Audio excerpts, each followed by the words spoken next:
INFPs represent 4.4% of the U.S. population.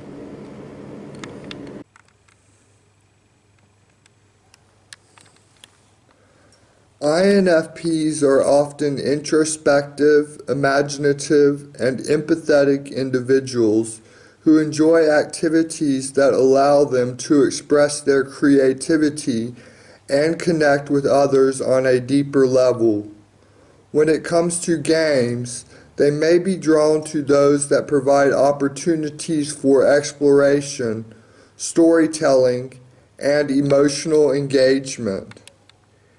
Here are some types of games that INFPs may enjoy. Role-playing games. INFPs often have a rich inner world and a strong desire to explore different identities and perspectives.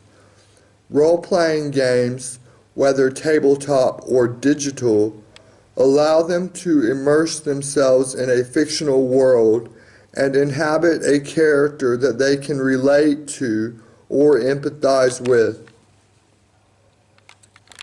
Narrative-driven games. INFPs value emotional depth and authenticity and may be drawn to games that tell a compelling story with well-developed characters and themes. These could be adventure games, visual novels, or interactive fiction. Creative games. INFPs often have a talent for creative expression, whether it's through art, writing, or music. Games that allow them to design and customize their own characters or environments, such as sandbox games or simulation games, may appeal to their desire for self-expression.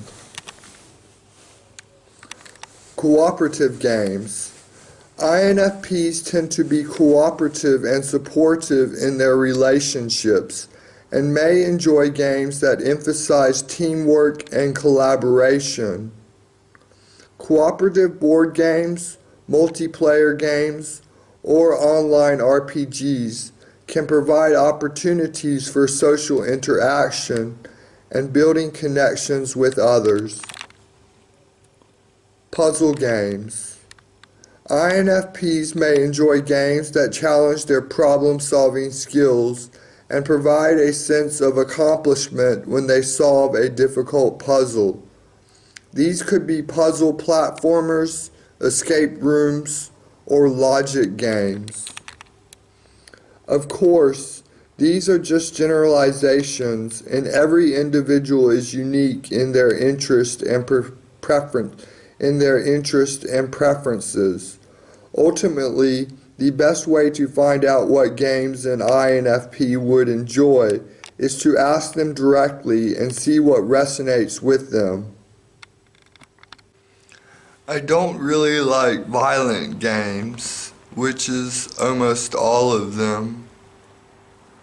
I do enjoy games like Skyrim, RPGs that allow me to create a character that I name Wendell, and I play myself through the game.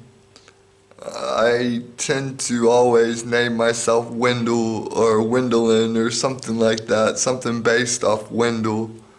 And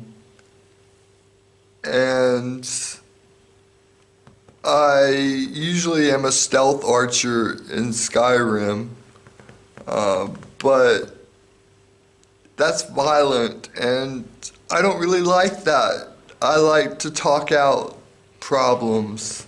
I think a really cool game would be an RPG where you talk out your problems and you accomplish things through diplomacy. It would have to be AI driven and the stories would have to be unique every time.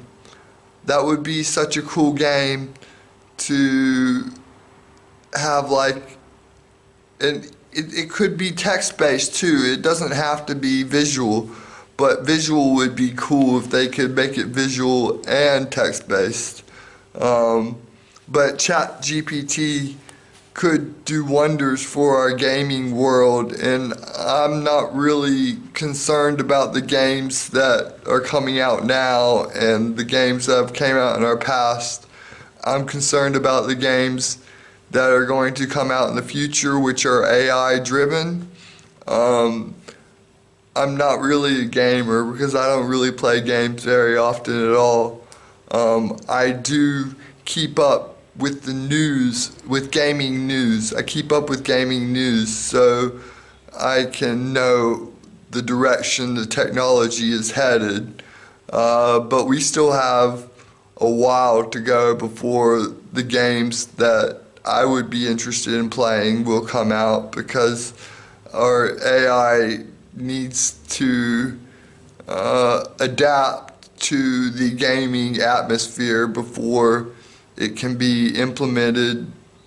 And we have internet connection problem issues, so the game would have to be a live service game or something like that if it uses ChatGPT, because ChatGPT is hundreds of gigabytes, so it wouldn't be able to fit on a physical medium. You would have to use the internet. So it would probably, these types of games that will come out, which are AI driven, will probably be live service games. But those are the types of games that I'm interested in.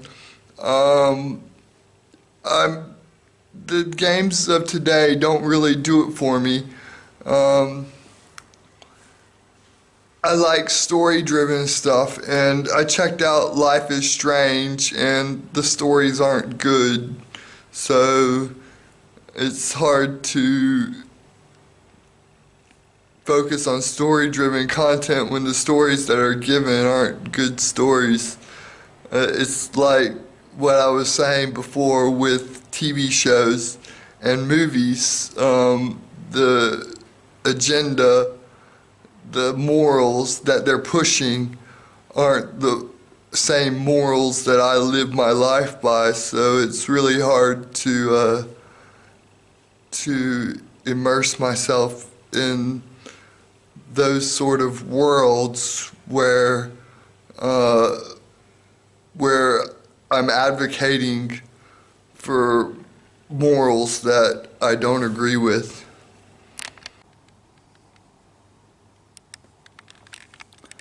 INFPs are often drawn to games that provide opportunities for emotional engagement, creative expression, and personal connection. While AI-generated games have the potential to be innovative and novel, it ultimately depends on the specific features and gameplay of the game itself. If an AI-generated game provides a rich and immersive world with engaging characters and storylines, an INFP may find it interesting and enjoyable. However, if the game lacks emotional depth or fails to resonate with the player on a personal level, an INFP may lose interest. That being said, it's important to note that the development and design of AI-generated games are still in their early stages, and it's difficult to predict what kind of games will be produced in the future. As AI technology advances, it's possible that new types of games will emerge that appeal to the unique interests and preferences of INFPs and other personality types. ChatGPT can do some role play, and I've done a lot of interesting role plays with it, and it's interestingly set up because it won't let you be violent, so you have to figure out non-violent ways to achieve your goals. It's pretty cool, but they could make it a lot more advanced. Like ChatGPT has the capabilities to be a really good game, but you would have to put in a lot of settings into it to give it the identity of a game master, and it would have to remember for a long time.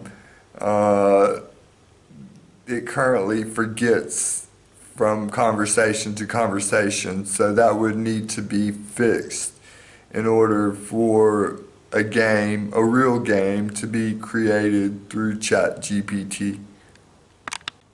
I don't have any gaming consoles. I just have an Alienware laptop, which runs most games.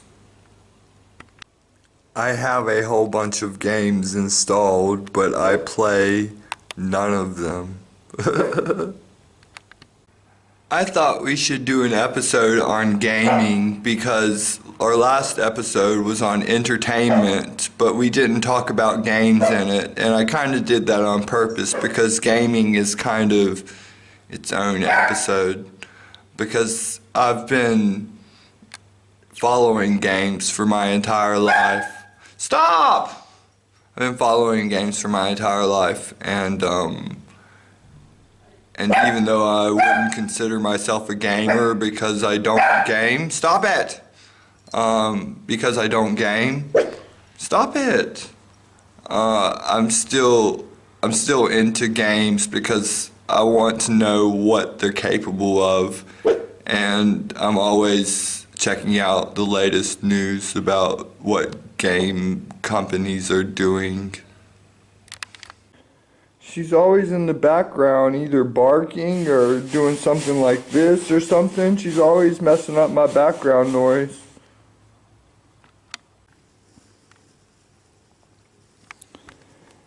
AI-generated games have the potential to offer a wide range of innovative and exciting features.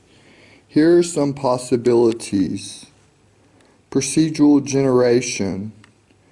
AI algorithms can be used to generate randomized game environments, quests, or challenges, providing endless variety of replayability.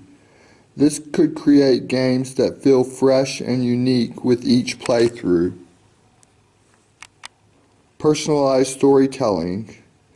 AI can analyze player behavior and choices to dynamically generate storylines and character interactions that feel tailored to each individual player. This could create a more immersive and personalized gaming experience. Intelligent NPCs. AI-generated characters could have more complex and nuanced behavior, allowing them to adapt to the player's actions and decisions. They could also have more believable emotions and motivations, leading to more engaging and realistic interactions. Dynamic difficulty adjustment.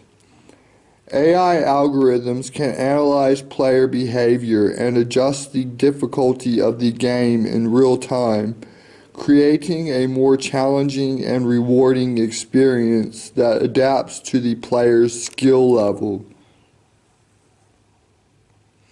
Natural language processing.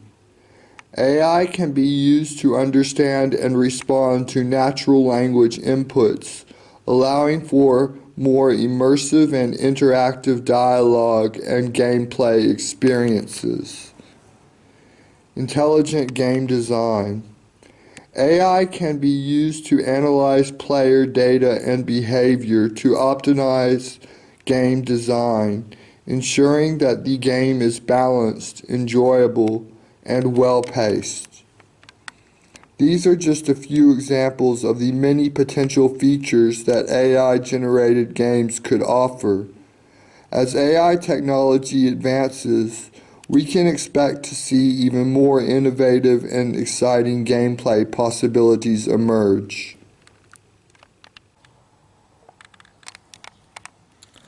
Some of the features I mentioned, such as procedural generation and dynamic difficulty adjustment, are already being used in games today.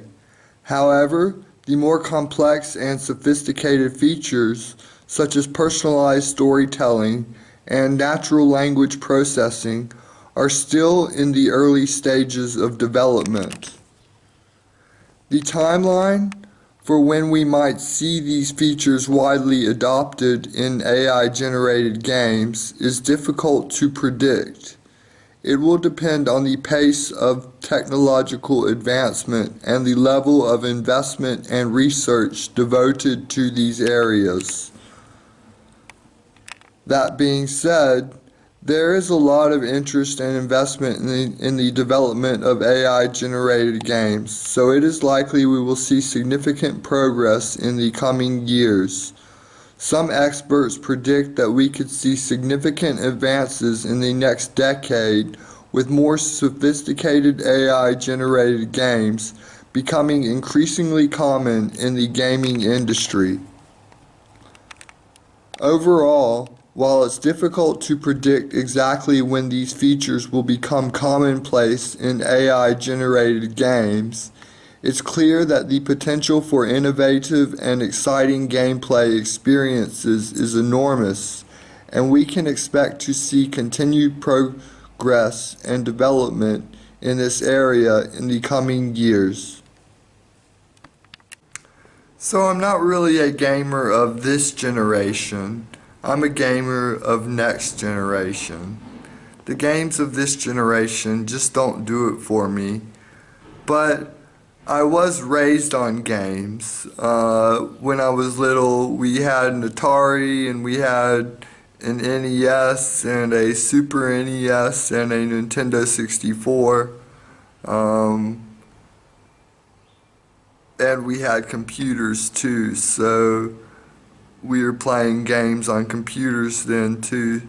I was lucky enough to grow up in a technological environment, which was really good because technology was just starting to boom then. So I got in at a good time, and now I just think it's time better spent doing something else, even if it's just sitting there and thinking. It's better spent sitting there and thinking than playing these games. But games in the future will utilize my creativity and improve me as a person by communicating with them. So the time would be better spent in a game than just sitting there and thinking. So as an INFP, I really care about time. Like I'm watching time all the time. I'm not sure, tell me if other INFPs are like this, but I hate to waste time. And if I'm watching a video that's crappy or something like that, I'm wasting time and I'm not enjoying it. And that's a big problem I have with my friends because they just watch crappy videos all the time. And I'm like, oh, putting my psychology through this, I shouldn't do this. But they're watching it, so it's like, what are you gonna do? And you gotta make allowances for friends because they have different interests than me. So when they come over, they take over my YouTube and watch all these crappy videos, but that's the sacrifice that I make for having friends.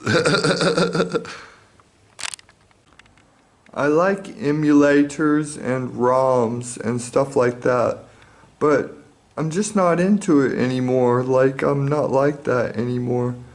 The games just stay there and I do nothing with them. And I just got games all on my computer that I don't play. And they just sit there. And I don't play them. They just sit there.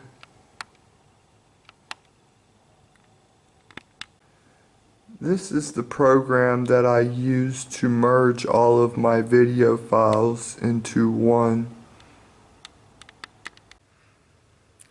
what is gaming? And what is the stage of life? By posting videos up like this and trying to gain a small following and talking about all these subjects, isn't that kind of a game? Aren't I gaming by YouTubing? And I get to see statistics, so I get to see how I'm going and how the videos are going, and it's like a game, so I'm gaming right now.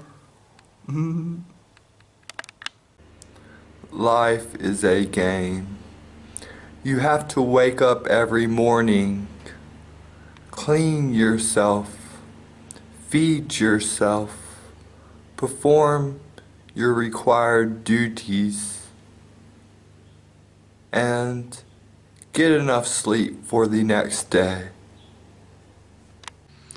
What I'm trying to get away from is games that waste time, and hopefully eventually indulge myself in games that help me grow as an individual.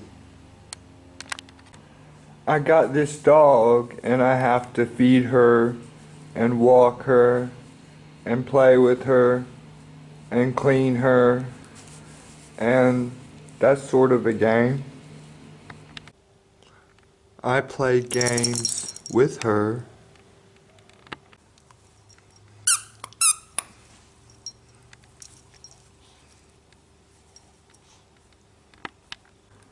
When I was a child, my brother used to make everything a game. He would say, okay, we're about to play a game, and he would make up the rules, and then we would play that game.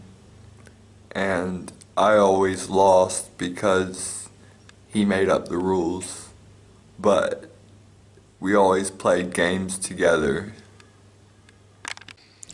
I think we've gone on enough about gaming. What I think though is that we need more life gamers, more people out there that will get a camera and document their life like I'm doing right now, and that would be really cool because then I could follow you and then I would get more entertainment in my life. So I want to follow other life gamers. I'm a life gamer, and even though I don't game, but I see life like a game. That's because you're trying to overcome obstacles in life, and that's like a game. You can gamify that. So how do I overcome these obstacles? Let's take these actions to try to overcome our problems, and to me that's gamified. So life is gamified. So I would really love to see more people out there grab a camera. That would be really cool. That would be my ideal world. But let's stay tuned to the future of what AI generated games could be like. I'm very much looking forward to the future of AI generated games, and I'm gonna keep a good eye on it, because it could help a lot of people, and it could be there for people who struggle in life, just like it's there for me now. Like, look at my productions, look at what ChatGPT is doing for this channel. There's so many possibilities when you get new technology like this, so let's look forward to those possibilities. I appreciate you watching do all the good things like and subscribe, and I hope to see you soon on the next video. God bless.